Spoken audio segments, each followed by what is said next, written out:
What if the European empires had never let go of their colonies? Just imagine, instead of the countries of Africa, Asia, or Latin America gaining independence in the 20th century, the British Empire still rules India, and France holds on to Algeria like a favorite coffee shop that they don't want to close. It seems strange, doesn't it? But seriously, what would have happened if colonialism had never ended? Would we still be drinking tea with British India on the label? And in school we were taught that the sun never sets on an empire that, well, let's say, has overstayed its welcome? This idea is a real paradox. On the one hand, we know how colonialism changed the world. Roads, railroads, education, but also exploitation, inequality, and the loss of cultures. On the other hand, imagine what would happen if this order were to continue.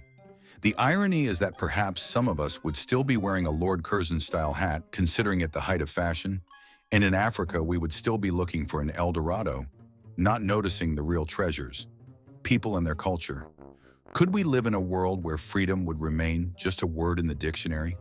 This topic is a real journey through time, which makes us think, how can one event, one turn of history, change everything? We will try to imagine what countries, people, and technologies would have looked like if the colonial empires had not retreated. And believe me, it will be interesting. I will tell you the story as if we were sitting at a coffee shop table, laughing at the curiosities of the past and wondering how close we could have been to a completely different present. So get ready. There is a story ahead that is hard to put down. Are you ready to imagine a world where colonialism never ended? So let's imagine that colonialism never ended. In real history, the 20th century was a turning point. After World War II, empires like the British or French began to lose strength, and colonies gained independence one by one. But what if this had not happened? What if the European powers had found a way to maintain control through force, economics, or cunning diplomacy? Let's go through the key regions and see how the world would have changed. India, the eternal jewel in the crown. Let's start with India, which the British called the jewel in the crown. In real history, India gained independence in 1947 after a struggle led by Gandhi and Nehru. But let's imagine that Britain, terrified of losing influence after the war, decided to tighten the screws even more. Instead of concessions, it demanded more troops, more taxes, and no roundtables with local leaders. Gandhi would probably have remained in prison, and his ideas of nonviolent resistance would have been considered a cute but useless fiction. What would have happened? India would have become even more integrated into the empire. English would have finally replaced Hindi or Tamil in official institutions, and children in schools would have been taught a history where Britain is the eternal savior, not the occupier. Imagine, in 2025, the monument to Queen Victoria still stands in Delhi, and the local governor in a white suit is drinking tea on the veranda, complaining about the heat. The irony is that Indian spices, so beloved in London, would cost a penny to the British, but the Indians themselves would pay hefty taxes for their own curry. But would India have been just an obedient colony? Hardly. Resistance would have grown, albeit underground. Instead of open protests, there would be guerrilla movements hiding in the jungle. Technological progress, such as Bollywood or the IT industry that we know today, might not have emerged because the entire economy would have worked for the metropolis. India would have remained a source of raw materials, not innovation. Although perhaps the British would have learned how to make a decent masala tea, and that would have been the only plus. Africa, a continent without borders? Now let's move on to Africa. In real history, the decolonization of the 1950s and 1960s gave birth to dozens of new states, such as Ghana and Kenya. But what if the Europeans had stayed? Let's imagine that Belgium has a firm grip on the Congo, France on West Africa, and Britain on the Eastern Territories. The borders drawn in Berlin in 1884 would have remained unbroken, and tribes such as the Tutsis and Hutus would have lived under one master. Without decolonization, Africa could have avoided many of the conflicts that have arisen over artificial borders. But at what cost? Europeans would have continued to siphon off resources. Congo's diamonds, South Africa's gold, Côte d'Ivoire's cocoa. The local population would remain in the role of cheap labor, and education or medicine would be developed only for the white neighborhoods. Imagine Nairobi in 2025, luxurious mansions of British officials, and next to them, poor huts where people still do not have access to clean water. But there is another side. Europeans could invest in infrastructure to better control the territories. Railroads, ports, roads. All of this could have come earlier, but only to export resources. African culture would have suffered the most. Traditional languages like Swahili or Yoruba would have given way to English or French, and music and dance would have become exotic for tourists.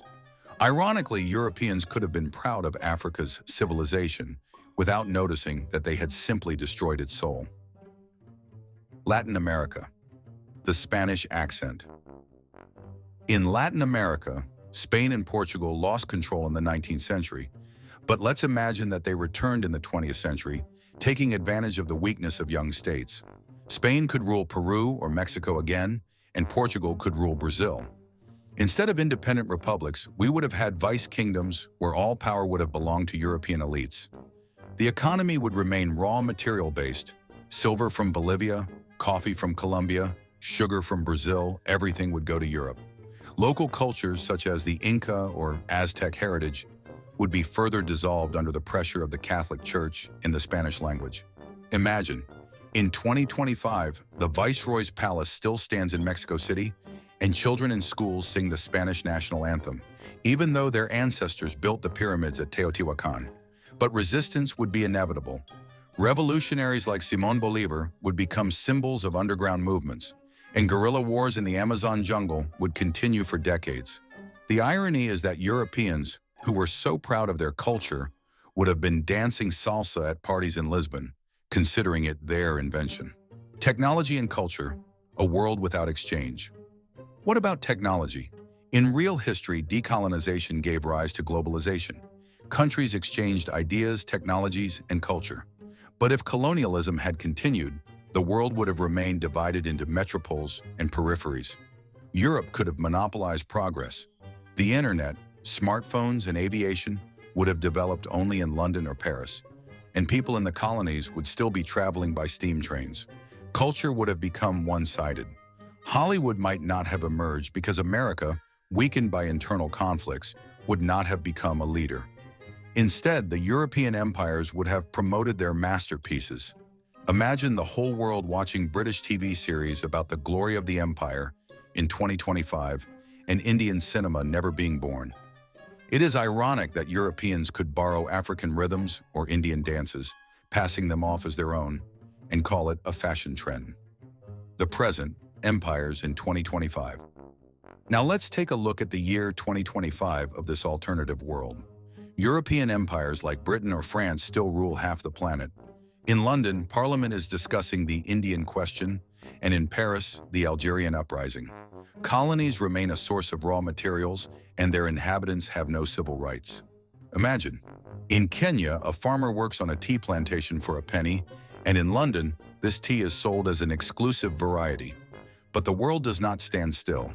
Underground movements in the colonies are growing stronger, and European empires are beginning to burst at the seams.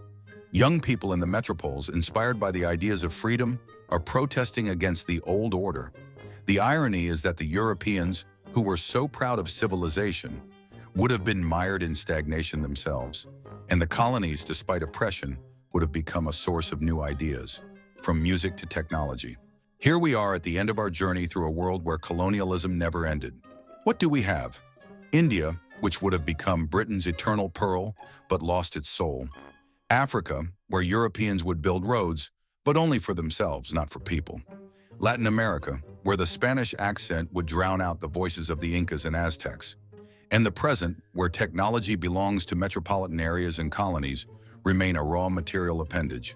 A world without exchange, without Bollywood, without African rhythms and pop music, and perhaps without our favorite TV series about the Queen. It's ironic that we often complain about globalization, but it's the very thing that has given us diversity. Spices in the supermarket, music from all over the world, ideas that have changed our lives. In a world where colonialism continues, we could still be waiting for a train that comes once a week and complaining that the local governor has raised taxes again. Or even more ridiculously, we might think that Bollywood dance is a new trend from London. This story makes us think about how fragile our world is. We get irritated over the smallest things. traffic jams, coffee prices. But what if we lived in a world where coffee was still a luxury for the elite? Colonialism left deep scars, but its end gave us a chance to build something new. And this is worth appreciating. If you enjoyed thinking about these what-ifs, please like this. It's a signal that we're on the right track. Subscribe because there are many more stories ahead where we will turn the past upside down. Let's figure out together how history would have turned out and laugh at how ridiculous it might have looked. See you soon, friends, and don't miss your colonial adventure. Who knows where it will lead you?